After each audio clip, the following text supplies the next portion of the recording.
We don't have all the details, but in a moment we'll comment on the shooting and the death and the child and the police chase on Capitol Hill while the House and the Senate were either meeting or looking to meet for this drawn-out continuing resolution conversation or not. David Drucker of the Washington Examiner joins because David's following moment by moment, and I urge you to go on Twitter and follow David's reports during the day and during the night because this is 24/6, 24/7 following of this non-negotiation. David, a very good evening to you. Right now, the House of Representatives, within these last hours, passed a series, several smaller versions of budgets to open different parts of the non-essential federal government. One, of course, the District of Columbia, also veterans. What is the status of those House Republican-initiated smaller pieces of the budget? Good evening, David.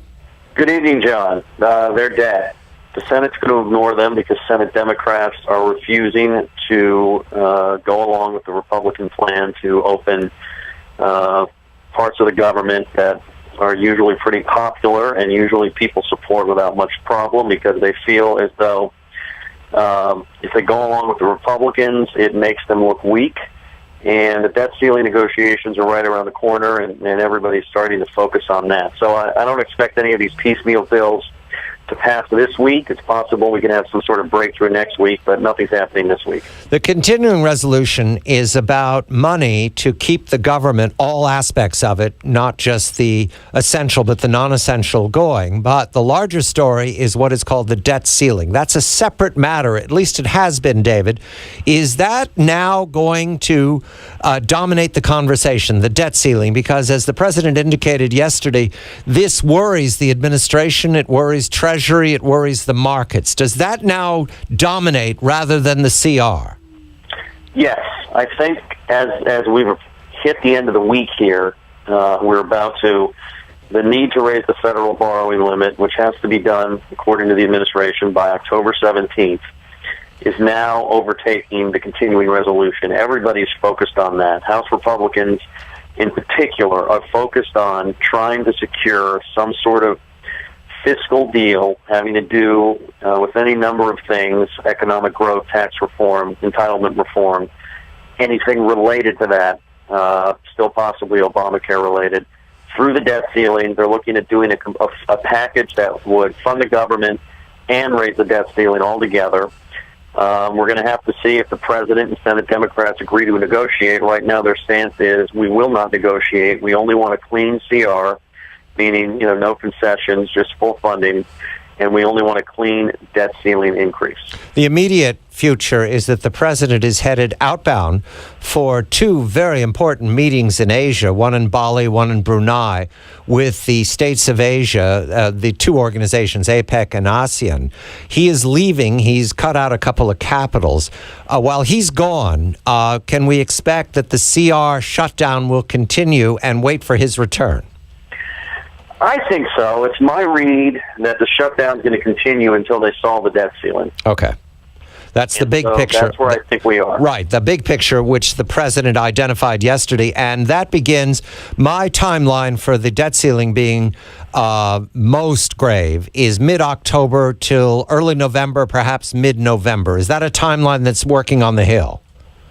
Well, according to the Treasury Department, that's far too long of a timeline. Okay. They're saying extraordinary measures have already begun and will cease to be available on October 17th. October 17th, and we'll look for that date. But right now, the continuing resolution shutdown of the non-essential parts of the federal government will continue. Within this day, I understand we only handle one big story at a time, but what the heck? We're grown-ups. We can do this. Within this day, there was a tragedy on Capitol Hill that's very difficult to solve. So I bring in, David, stay with us because you were on the Hill when there was a lockdown in the House and the Senate. There was much alarm, Capitol Hill police using their weapons.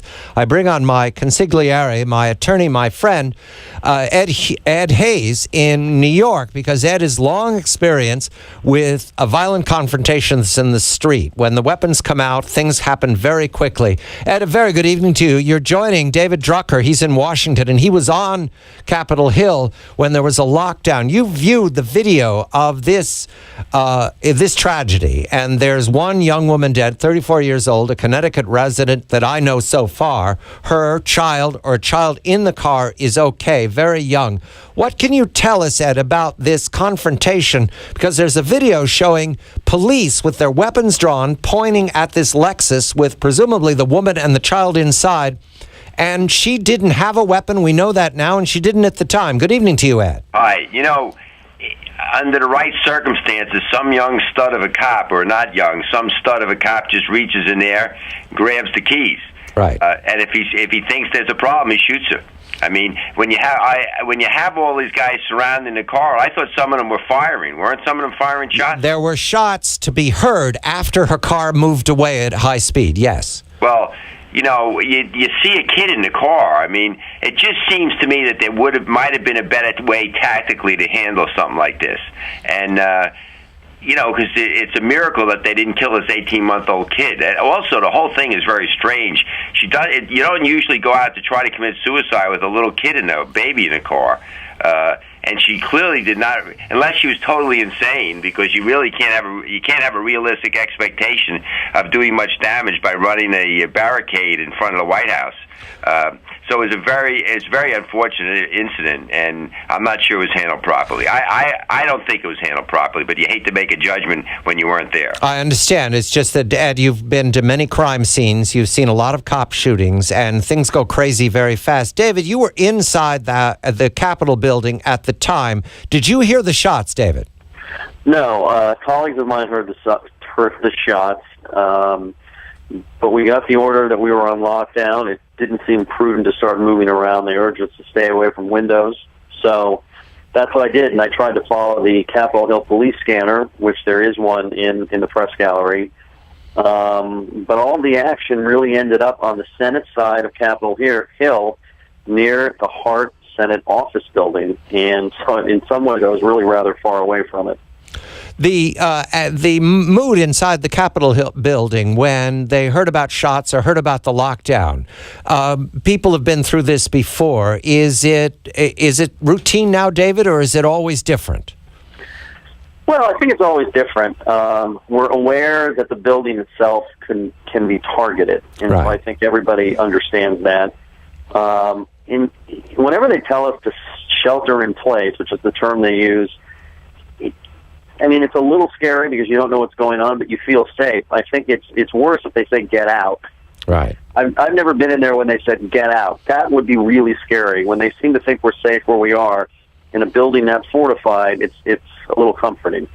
Ed, I want to come to you because, yes, we're going to wait. There's going to be an investigation. Capitol Hill police were involved. A lot of split decisions. I want to focus on the video that we do have. That's all the evidence we have right now that we have to deal with.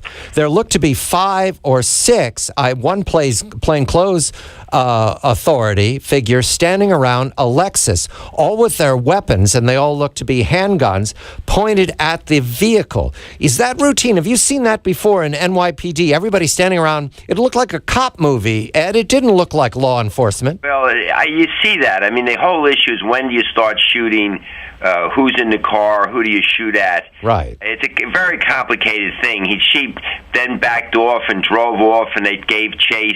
This one poor cop hurt himself, crashed the car, which always happens. There's always a car crash.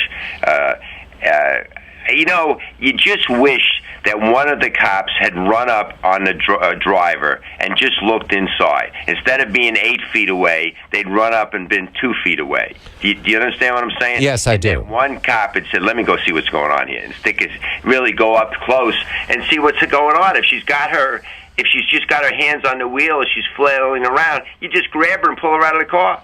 I know a couple of guys that did stuff like that. I mean, it's just a matter of what it is they're probably trained to be very careful about when they start shooting.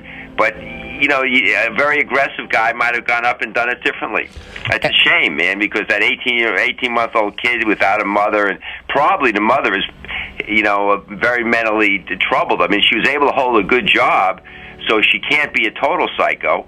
So something happened there, and it's just very unfortunate the way it worked out. Ed Hayes, my attorney in New York, and David Drucker, my colleague from the Washington Examiner.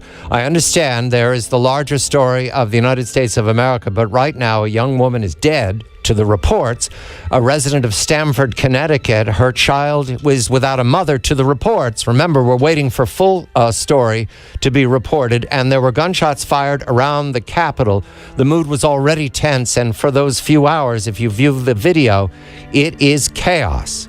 Chaos. It's a snapshot of what it was like once upon a time at the beginning of this century on a day called 9/11. David Drucker, Ed Hayes, I'm John Batchelor.